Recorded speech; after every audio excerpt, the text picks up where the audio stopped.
nerds, how are you doing today? So, this week's challenge is for me to teach you guys something. So, we are covering the basics of Confucianism.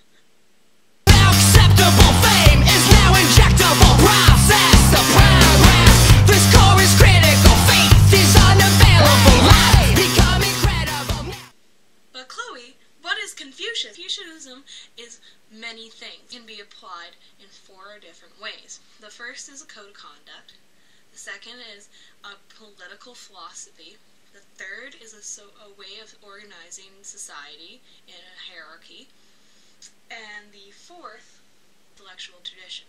Confucianism got its start mostly because of a man named in Chinese called Kong-fuzi, who was given a Latin name by Jesuit missionaries who visited China, and that's where the name Confucius comes from. He was a man who lived in what is known as the spring and autumn period, just before the Warring States period in very, very early Chinese history. And he believed that by looking to the past Chinese societies and how their code of conducts were, would create a much more stable environment than the political, economic, and social landscape that he was facing in his time, which was currently much more violent because there was lots of feudal states fighting with each other for different controls of land, and were trying to expand and having lots of different issues.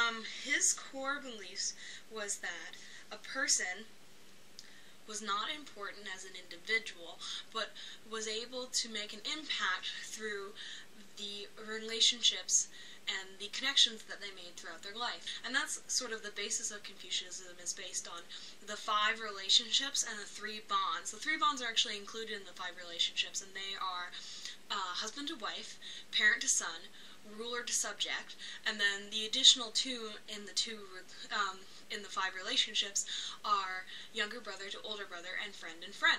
What you will notice with these relationships is that they're all hierarchical, but you'd say, well, friend and friend, wouldn't that be equal? In Chinese society, friends were, there were friends who were higher up than others. They would treat you very similar to how an older brother would treat a younger brother, or an older sister would treat a younger sister. This was an idea that everybody was responsible for everybody else in a lot of ways, which Confucian virtues are benevolence, filial piety, integrity, loyalty, honesty, respect, and propriety. Piety didn't just involve showing respect to people who were above you in your family structure who were alive, but also your ancestors who had long passed on, to make society a better place. Confucius believed that an individual must strive to create illustrious virtue in themselves, and by following this code of conduct. So,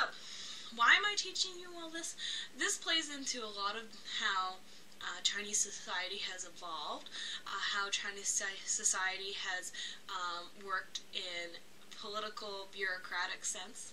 Confucianism had a big impact on how the bureaucratic state of imperial China was organized, because it was based on the idea of benevolent governance, which is part of the code of conduct. In one of the 3 bonds in Confucianism is ruler to subject, and a ruler has to act as both a mother and a father to their subject. But mostly, the most important thing that I want to impart to you that makes Confucianism interesting to me is that Confucius believed that in order to set the world into perfect harmony, certain things had to fall into place, and it starts with the individual, though not important by themselves, had to have perfect virtue in themselves, which starts with thinking and their heart. And from there, if they could achieve that, then their virtue would spread throughout their family, and their family's virtue would spread throughout their community, and their community's virtue would spread throughout their province, and then from the province to the whole country, and then from the country to the whole world. And I really like that idea. Cass, your dancing video was amazing. I thought that was great. It was good to see you. Barbara! I liked your Sailor Moon cards. Good choice. Really long time. I want to watch Sailor Moon again.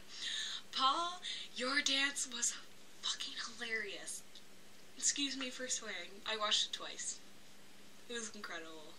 And I'm very glad to see that you're better. And you've rocked it out, dude. Challenge is to either show or describe your favorite childhood toy. Example, this is my teddy bear since I was a baby. And tell a funny story about it. Okay, the winner of the show your adorable animal of your childhood challenge is 4. Paul gets my challenge again. Paul, you get to discuss a toy of your childhood. Just discuss your favorite toy. It doesn't have to be your stuffed animal specifically, but if there's something funny that you can tell us something about that. So, have a good week, guys. I will see you tomorrow. Bye!